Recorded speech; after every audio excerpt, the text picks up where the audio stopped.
ದೇವದೂತರು ಏಂಜಲ್ಸ್ ಮನುಷ್ಯನು ತಮ್ಮ ಸಮಾನನೆಂದು ತಿಳಿದಿದ್ದರು, ಮತ್ತು ಮಹಾದೇವದೂತರು ಆರ್ಚ್ಏಂಜಲ್ಸ್ ತಮ್ಮನ್ನು ಮನುಷ್ಯನಿಗಿಂತ ಶ್ರೇಷ್ಠರೆಂದು ತಿಳಿದಿದ್ದರು. ದೇವರು ದೇವದೂತರು ಮತ್ತು ಮಹಾದೇವದೂತರಿಗೆ ಅಜಾರೀಲ್ ಅಸುರದೆವ್ವ ಸೇರಿ ಮನುಷ್ಯನ ಮುಂದೆ ನಮಸ್ಕರಿಸಲು ಹೇಳಿದಾಗ ಕೇವಲ ಅಜಾರೀಲ್ ಮಾತ್ರ ಅಲ್ಲ, ಇತರರು ಮನಪೂರ್ವಕವಾಗಿ ವಂದನೆ ಮಾಡಲಿಲ್ಲ. ದೇವದೂತರು ಯೋಚಿಸಿದರು, ಅವನು ನಮ್ಮ ಸಮಾನ, ಮತ್ತು ಮಹಾದೇವದೂತರು ಯೋಚಿಸಿದರು, ನಾವು ಅವನಿಗಿಂತ ಶ್ರೇಷ್ಠರು, ಆದ್ದರಿಂದ ಅವರ ಹೃದಯದಿಂದ ಯಾರೂ ಪೂರ್ಣವಾಗಿ ಶರಣಾಗಲಿಲ್ಲ. ಆ ಸಮಯದಲ್ಲಿ ದೇವರು ಹೊಸ ರೀತಿಯ ಸೃಷ್ಟಿಯನ್ನು ಮಾಡಲು ನಿರ್ಧರಿಸಿದರು, ಒಂದು ಸಂಯುಕ್ತ ಜೀವಿಯನ್ನು ಕಂಪೌಂಡ್ ಕ್ರಿಯೇಚರ್ ರಚಿಸಲು. ದೇವರು ದೇವದೂತರು, ಮಹಾದೇವದೂತರು ಮತ್ತು ಅಸುರನ ಪ್ರತಿನಿಧಿಯ ಅಂಶಗಳನ್ನು ಒಂದೇ ದೇಹದಲ್ಲಿ ಸೇರಿಸುವ ನಿರ್ಧಾರ ಕೈಗೊಂಡರು. ದೇವರು ಹೇಳಿದರು, ಈಗ ಈ ಮನುಷ್ಯನಿಗೆ ಆಯ್ಕೆಯಿದೆ.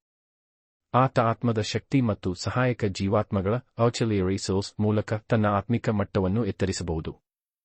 ಅಥವಾ ಭೂಮಿಯ ಮೇಲೆ ಬದುಕಿರುವಾಗ ಅವುಗಳ ಅರಿವು ಕಳೆದುಕೊಂಡು ನಿರ್ಲಕ್ಷ್ಯ ಮಾಡಿದರೆ ಅಸುರ ದೆವ್ವ ಅವನ ಮೇಲೆ ಪ್ರಭಾವ ಸಾಧಿಸಿ ಅವನನ್ನು ನರಕದ ಬೆಂಕಿಗೆ ಎಳೆಯಬಹುದು.